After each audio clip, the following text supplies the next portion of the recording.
गांव में एक गरीब किसान हरिया अपने बेटे मोहन और पत्नी शोभा के साथ रहता था। मोहन आलसी था, दिन भर सोया हुआ रहता। सुबह का समय हरिया खेत में पहुंचता है, जहां सूखी मिट्टी दरारों में भरी पड़ी है। सूरज की तपश तेज है। कुछ किसान पहले से ही वहां बैठे हैं, चिंता में डूबे हुए। हरिया भी उनके पास बैठ जाता है, सिर पर हाथ रखकर। अरे भाई, ये कैसी विपत्ति आ गई है। 4 महीने से पानी की एक बूंद तक नहीं गिरी। फसल तो पूरी तरह से बर्बाद हो गई है। हर साल यही हाल होता जा रहा है भाई। बिना पानी के खेती क्या खाक होगी। कर्ज बढ़ता जा रहा है सो अलग, और खाने के अब तो लाले भी पड़ रहे हैं। और साहूकार को देखो, वो अपने घर में मजे से बैठा है, लेकिन हमारे सिर पर कर्ज की तलवार लटकी है। और भाई, अगर बारिश नहीं हुई तो हम कहीं के नहीं रहेंगे। अरे हम मेहनत करें तो भी क्या फायदा। मेहनत का फल तो भगवान देना ही भूल गया है। भाई, अब तो सिर्फ आसमान की ओर देखने के सिवा कोई रास्ता नहीं बचा। थोड़ी देर बाद हरिया भारी मन से घर की ओर लौटता है। जैसे ही वह घर के दरवाजे पर पहुंचता है, अंदर का दृश्य देखकर गुस्से से भर जाता है। मोहन बिस्तर पर पसरा हुआ सो रहा है। अरे निकम्मो, जब देखो तब पड़ा रहता है। जरा शर्म है तुझमें? पूरा गांव परेशान है और तू सपनों में खोया पड़ा है। मोहन करवट बदलकर सोने की कोशिश करता है, लेकिन हरिया गुस्से में और पास आ जाता है। सूरज सिर पर चढ़ाया और तुझे बिस्तर से निकलने की फुर्सत नहीं है। अरे खेत की मिट्टी सूख रही है, किसान रो रहे हैं, और तू राजा बना पड़ा है, हैं? शोभा बाहर आकर बीच बचाव करने की कोशिश करती है, लेकिन हरिया का गुस्सा कम नहीं होता। अरे इससे तो अच्छा है कि मेरा बेटा होता ही नहीं। काम का न काज का और दुश्मन अनाज का। मोहन धीरे धीरे आंखें खोलता है, लेकिन अभी भी पूरी तरह जागा नहीं है।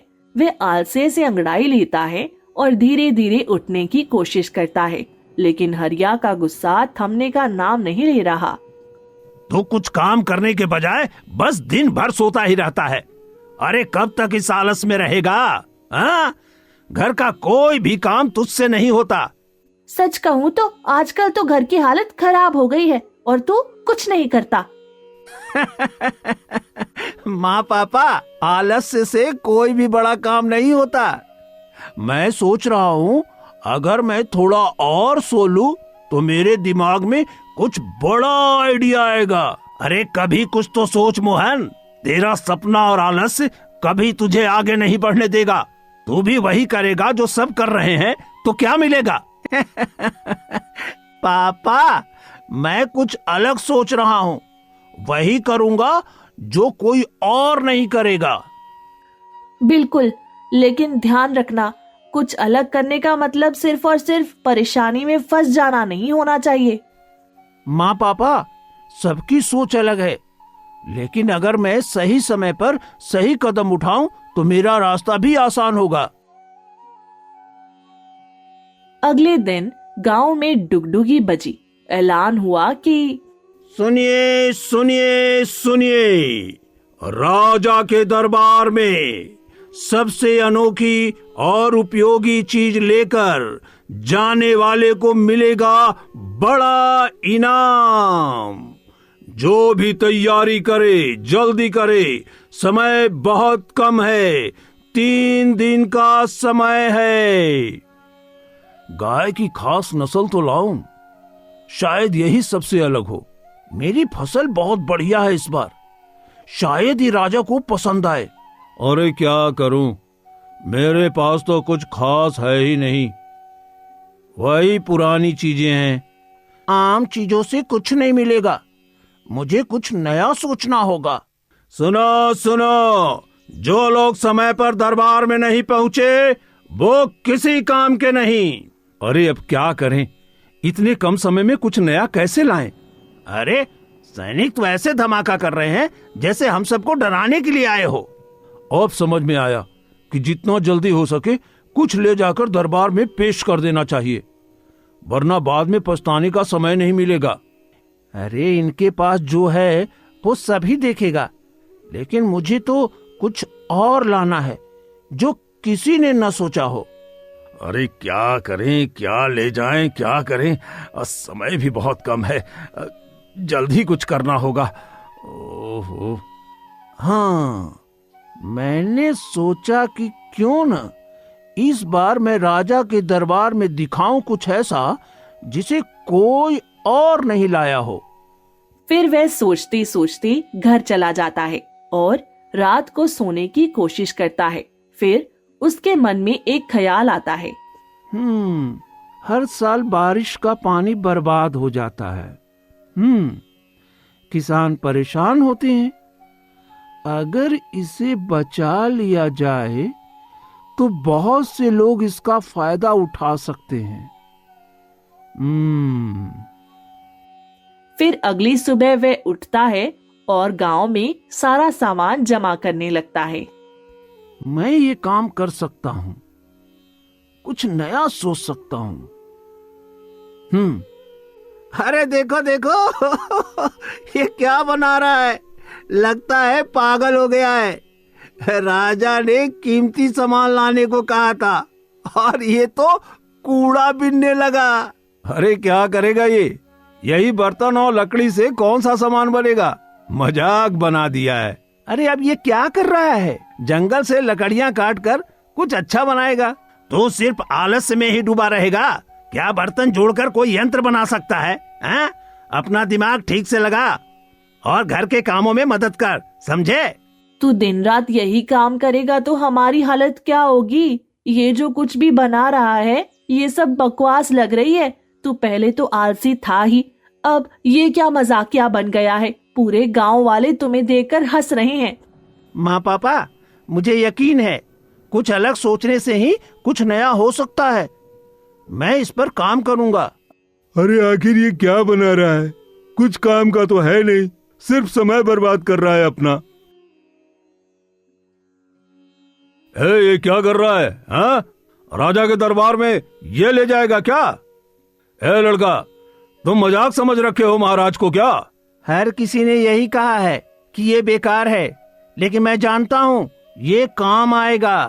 अरे ये क्या, वो यंत्र आखिरकार तैयार हो गया। अरे देखो तो, शायद इसमें कुछ खास हो। अब ये क्या कर रहा है, लगता है सचमुच कुछ खास बनाया है। अगले दिन राजा का भव्य दरबार, सजे धजे दरबारी और भारी भीड़। राजा अपने सिंहासन पर बैठे हैं, चारों ओर सैनिक खड़े हैं। अलग अलग लोग अपनी अनोखी चीजें लेकर दरबार में आ रहे हैं। पहला व्यक्ति प्रवेश करता है, हाथ में एक बड़ा सा सुनहरा पत्थर लिए हुए। महाराज, ये देखिए, ये कोई साधारण पत्थर नहीं है, बल्कि ये सूरज की रोशनी में चमकता है और रात में हल्की रोशनी देता है। इसे मैंने पहाड़ों के बीच से खोजा है। वाकई ये बहुत दुर्लभ लगता है, इसे नजदीक से देखा जाए। दूसरा व्यक्ति प्रवेश करता है, उसके हाथ एक बड़ा और शक्तिशाली घोड़ा है। महाराज, ये कोई साधारण घोड़ा नहीं है, ये हवा से भी तेज दौड़ सकता है, कठिन से कठिन रास्तों पर भी बिना रुके भाग सकता है। ये तो सचमुच में अद्भुत घोड़ा है। ऐसे घोड़े से हमारी सेना और भी मजबूत हो सकती है। तीसरा व्यक्ति प्रवेश करता है, उसके पास एक पिंजरा है जिसमें एक दुर्लभ सफेद मोर बंद है। महाराज, ये सफेद मोर बहुत दुर्लभ है। यह शुभ संकेत देता है और इसे देखने से खुशहाली आती है। पूरे राज्य में ऐसा कोई दूसरा मोर आपको नहीं मिलेगा। ये सच में दुर्लभ प्रजाति का है, ये राजमहल की शोभा बढ़ाएगा। चौथा व्यक्ति प्रवेश करता है, उसके पास एक चमकता हुआ नीला रत्न है। महाराज, ये रत्न समुद्र की गहराइयों से निकाला गया है, ये किसी भी अंधेरे को रोशनी में बदल सकता है। बहुत सुंदर, बहुत सुंदर। यह सच में एक अनमोल खजाना है। अब मोहन प्रवेश करता है, हाथ में अपना पानी इकट्ठा करने वाला यंत्र लिए हुए। दरबार में मौजूद सभी लोग उसे देखते ही हंसने लगते हैं। अरे देखो, यह लड़का क्या लेकर आया है। राजा ने अनोखी और उपयोगी चीजें मांगी थी और ये कूड़ा कचरा जोड़ कर आ गया। अरे शायद ये गांव का सबसे बड़ा मूर्ख है। अरे इसे लगता है ये टूटी फूटी चीजें राजा को पसंद आएगी, हैं? अरे ये क्या बना है? लगता है किसी भिखारी के घर से सामान उठा लाया है। दरबार में ठहाके गूंजने लगते हैं।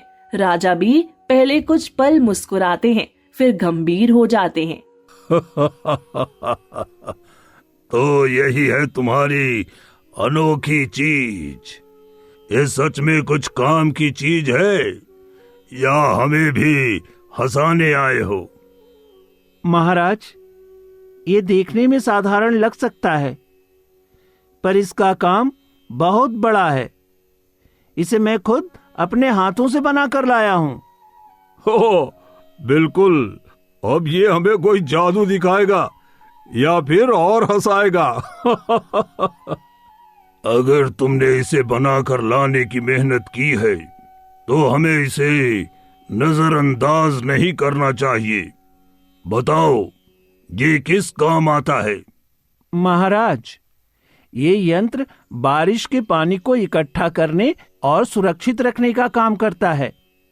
हर साल हमारे खेत सूख जाते हैं, किसान बेबस हो जाते हैं, लेकिन अगर ये यंत्र हर घर में हो तो बारिश का पानी बचाया जा सकता है और सूखे के समय इसका उपयोग किया जा सकता है।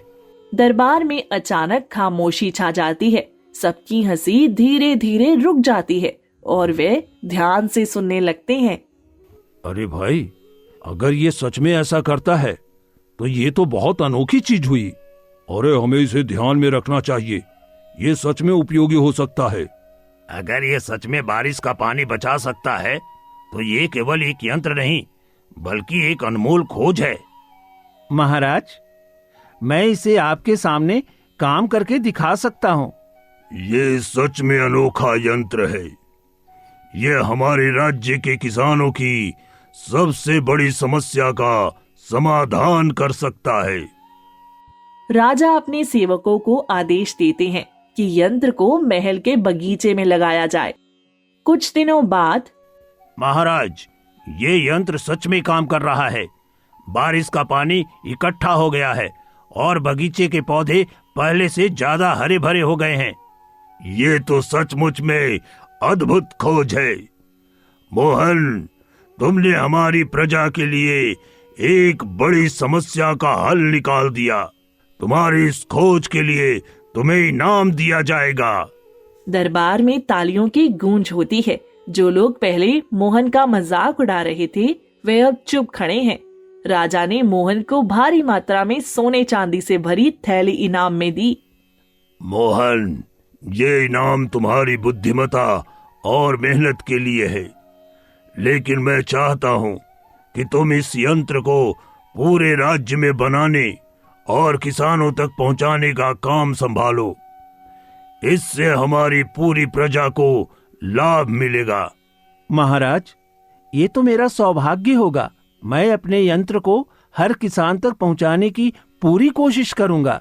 मोहन दरबार से निकलता है, इनाम लेकर अपने गांव की ओर लौटता है। रास्ते भर लोग उसकी प्रशंसा करते हैं। अरे, ये तो वही मोहन है जिसे हम बेवकूफ समझ रहे थे। भाई, उसने तो कमाल कर दिया।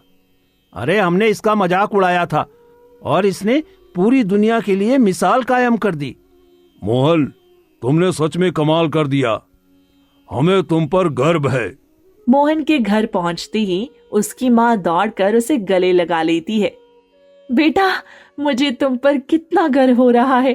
तुमने हमारी तकदीर बदल दी। बेटा, आज तुमने साबित कर दिया कि मेहनत और चतुराई से कुछ भी संभव है।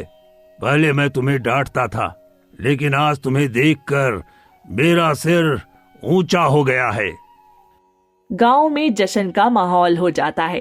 गांव वाले मोहन की जय जयकार करते हैं, ढोल नगाड़े बजाए जाते हैं। मोहन की जय हो, मोहन की जय, मोहन की जय, मोहन की जय, मोहन की जय, मोहन की जय, जिसने गांव की तकदीर बदली उसकी जय। ये जीत सिर्फ मेरी नहीं है, ये उन सभी किसानों की जीत है जो हर साल बारिश के भरोसे रहते थे। अब वे पानी बचा सकेंगे और कभी परेशान नहीं होंगे। समस्या कितनी भी बड़ी क्यों ना हो, सही सोच, मेहनत और धैर्य से उसका हल जरूर निकाला जा सकता है। अरे रुको जरा, दूसरों की कहानी देखने जाने से पहले इधर अपने कमेंट्स देके जाओ। अरे हम तो जा रहे हैं दूसरे घर में काम करने। हाँ, मुझे याद से लाइक कर दो और स्क्रीन पे जो 1 घंटा दिख रहा है ना, उसे जोर से बजा देना। मिलते हैं अगले वीडियो में। भोंक देंगे कट्टा का पार में, अरे आइए कभी हमरे बिहार में।